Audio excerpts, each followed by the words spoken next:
صدر Joe Biden نے امریکی ریاست نیو میکسیکو میں مسلمان شہریوں کو ٹارگٹ کر کے قتل کرنے پر غم و غصے کا اظہار کیا ہے۔ ٹویٹر پر اپنے ایک پیغام میں صدر بائیڈن نے نیو میکسیکو کے شہر البکرکی میں 4 مسلمانوں کے قتل کے بارے میں کہا کہ امریکہ میں ان نفرت انگیز حملوں کی کوئی جگہ نہیں ہے۔ ان ہلاکت خیز واقعات کا پس منظر کیا ہے اور اب تک اس حوالے سے ہونے والی تحقیقات میں کیا پہلو سامنے آئے ہیں، اس پر بات کرتے ہیں ارم عباسی سے جو کیپٹل ہل سے ہمارے ساتھ ہیں۔ ارم، کیا تفصیل ہے اس واقعے کی؟ رد عمل کیا آیا ہے اس پر مسلم کمیونٹی کی طرف سے، اور صدر بائیڈن کے علاوہ ریاستی عہدیداروں کا موقف کیا ہے اس پر؟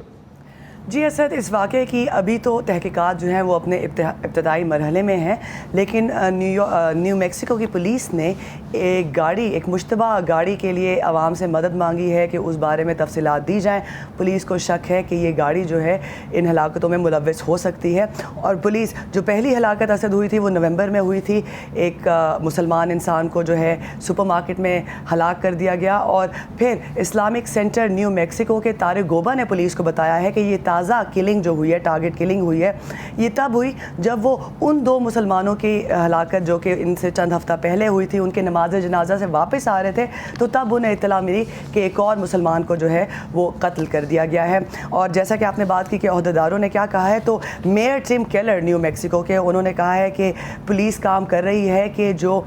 نیو میکسیکو میں مساجد ہیں ان کے باہر جو ہے پولیس کی نفری کو بڑھایا جائے۔ اور یہ بھی بتاتی چلوں کہ نیو میکسیکو میں